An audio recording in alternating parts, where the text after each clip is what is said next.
Surya baru 2 bulan merantau ke Jakarta.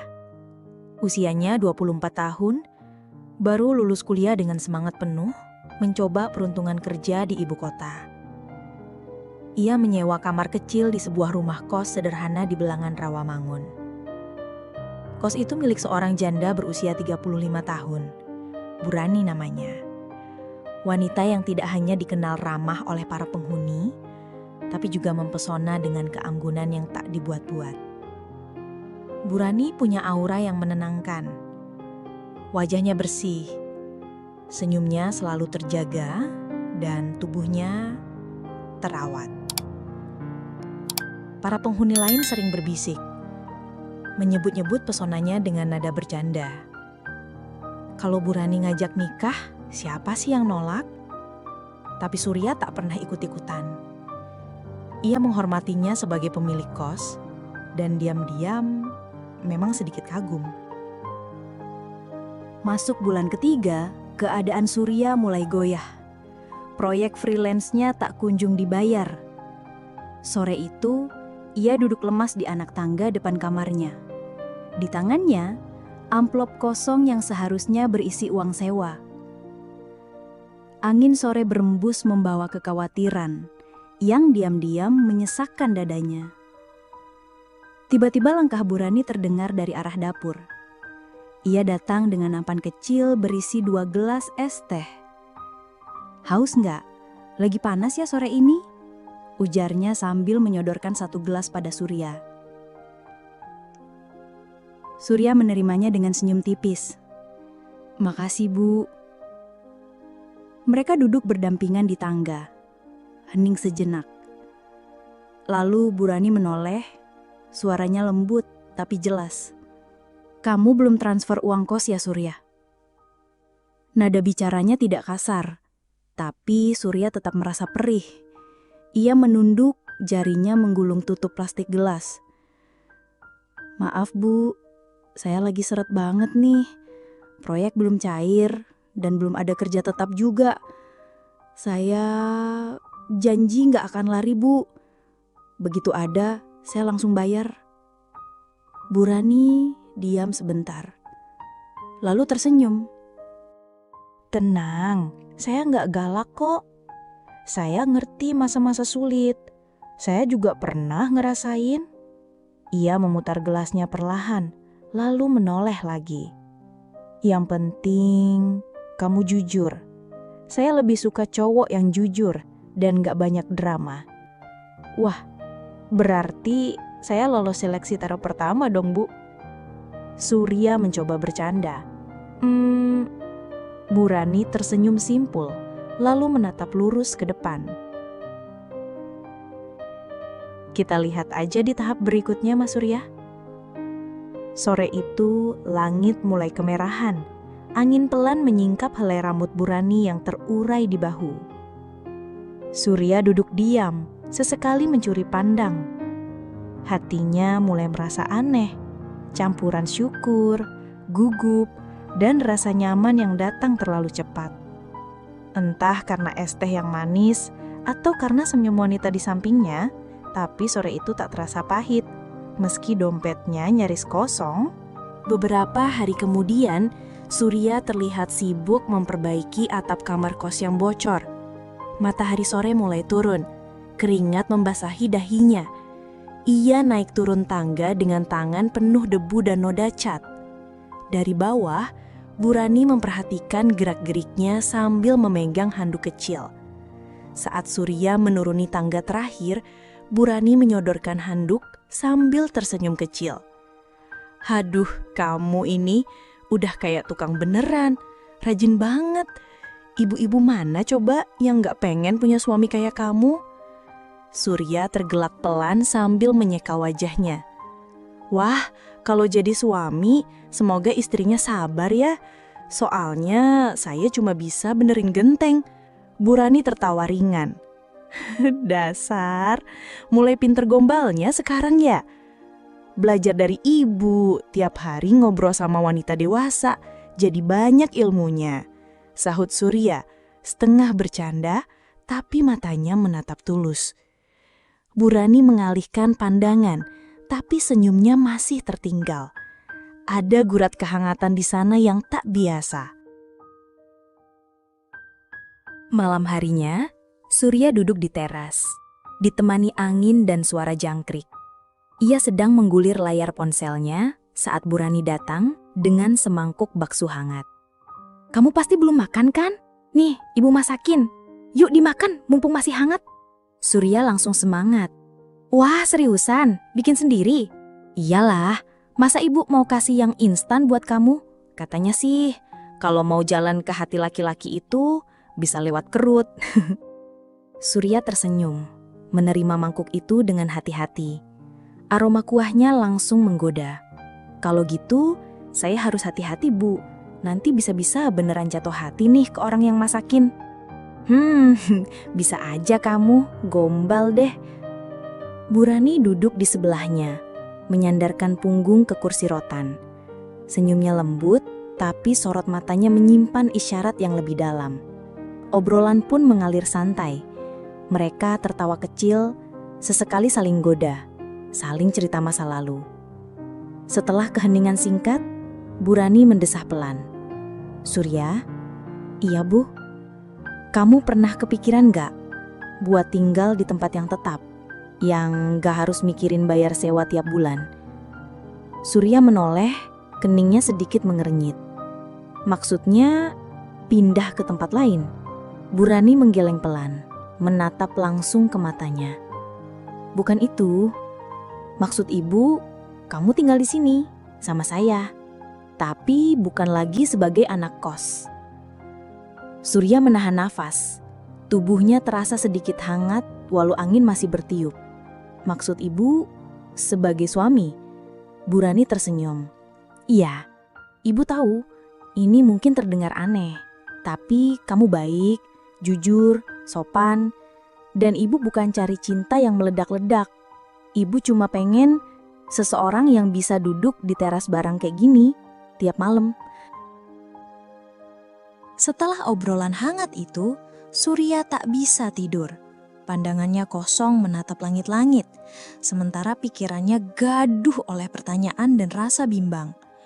Sudah sejak awal ia mengagumi Bu Rani, bukan hanya karena wajah manisnya dan tubuh yang tetap terawat di usia 35, tapi karena sikapnya, dewasa, mandiri, dan hangat.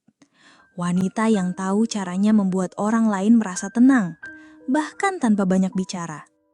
Namun, ini bukan hal kecil. Bu Rani bukan gadis sebayanya. Ia seorang janda, beda usia 11 tahun. Dan tawarannya bukan sekadar soal tempat tinggal gratis, tapi tentang hidup bersama, sebagai suami istri. Dan itu bukan main-main. Surya sering menatap jendela malam-malam, memikirkan semuanya dalam diam. Sampai suatu pagi, ia bangun dengan badan panas dingin. Flu berat menyerangnya tanpa ampun. Ia menggigil, mual, dan tak sanggup bangun dari kasur. Hari itu Bu Rani datang, mengetuk pelan dan masuk membawa handuk kecil. "Iya, kamu ini baru juga saya godain dikit aja udah tumbang begini." Surya tersenyum lemah. "Mungkin saya demam karena mikirin ibu terus." Bu Rani terkekeh pelan sambil mengganti kompres di dahinya. "Kalau mikirin saya bikin kamu sakit, berarti nanti tiap hari kamu bisa sakit kalau nanti jadi suami saya." "Enggak juga sih, Bu. Mungkin nanti bisa kebal. Asal tiap sakit dirawat begini terus." Perawatan Bu Rani bukan cuma soal obat atau bubur panas. Ia juga membetulkan bantal Surya, sesekali menyentuh keningnya dengan telapak tangan hangat. Ada kelembutan dalam setiap gerakannya, sesuatu yang sudah lama tak dirasakan Surya. Mungkin sejak ibunya meninggal saat ia masih sekolah. Beberapa hari kemudian, saat Surya mulai pulih dan bisa duduk di teras, mereka duduk berdua sambil menikmati angin sore. "Wah, kamu udah kelihatan seger lagi nih. Tapi hati kamu gimana? Masih ragu kah?" ucap Bu Rani sambil menyeruput teh hangatnya. Surya diam sejenak, lalu menoleh padanya. "Saya nggak ragu soal ibu. Saya cuma takut saya belum cukup untuk ibu.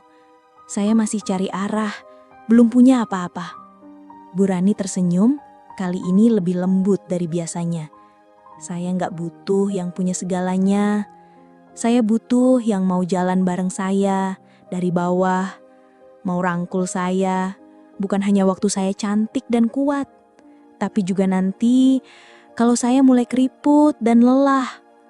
Ia menatap Surya dalam-dalam. Surya mengangguk pelan, hatinya terasa aneh. Seperti baru dibuka dan dihangatkan oleh matahari pagi setelah lama beku. Ia tidak lagi melihat Bu Rani sebagai pemilik kos atau wanita yang lebih tua. Ia melihat sosok yang bisa ia genggam, ia jaga, dan ia cintai dengan cara yang sangat nyata. Saya nggak janji bisa kasih banyak, Bu. Tapi saya mau ada di sini, mulai dari nol, sama ibu. Kalau begitu, kamu boleh mulai panggil saya Rani, biar nggak terlalu canggung buat calon suami.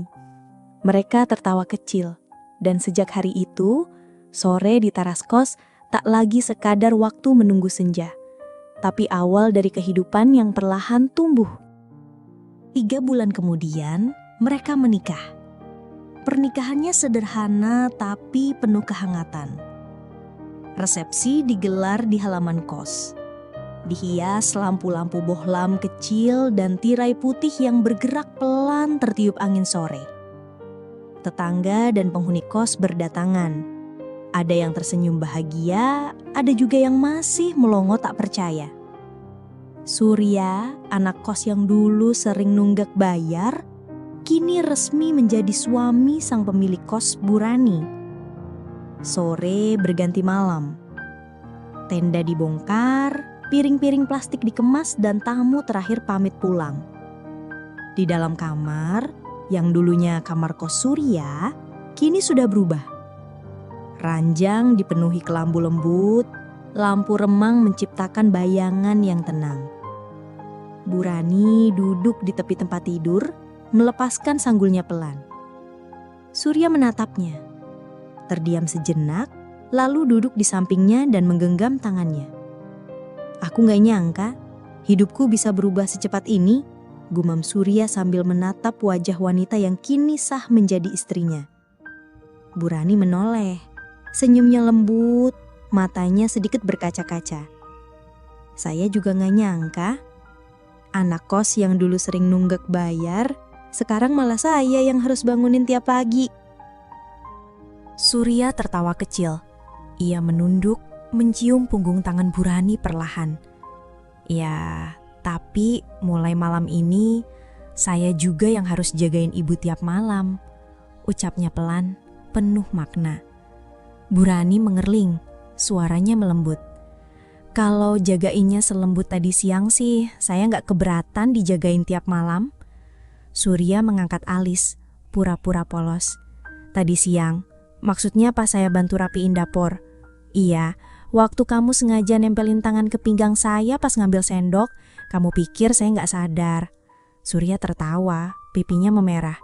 Wah, ketahuan ya. Bu Rani menggeleng pelan, lalu bersandar di bahunya. Saya senang kita ketemu di waktu yang pas. Walaupun awalnya aneh tapi indah. Kayak cerita film romantis indie, bisik Surya. Cuma ini gak fiksi dan aktornya beneran jatuh cinta, balas Bu Rani pelan. Malam itu mereka berbincang lama, bukan tentang rencana besar atau janji-janji manis, tapi hal-hal sederhana. Siapa yang akan bangun lebih dulu besok? Apakah mereka akan ganti gorden kamar? Dan siapa yang lebih sering ngiler saat tidur? Dan di tengah tawa pelan dan kehangatan selimut, Surya sadar kamar kecil itu bukan lagi tempat tinggal sementaranya, tapi tempat pulang dan tempat cintanya tumbuh setiap hari. Kini Surya tak lagi hanya sekadar penghuni kos. Ia menjadi tangan kanan Bu Rani dalam mengelola usaha kecil itu. Dari mengurus pemasaran online sampai menata ulang kamar kosong agar lebih menarik. Selain itu, ia mulai rajin menulis cerita cinta di blog pribadinya. Salah satunya tentang seorang pemuda yang jatuh cinta pada pemilik kos. yang nyaris seperti kisahnya sendiri.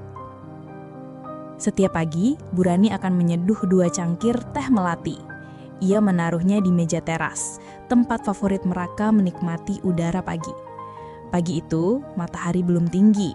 Surya duduk santai di kursi rotan, mengenakan kaos tipis dan sarung. Bu Rani datang dengan teh hangat dan senyuman khasnya.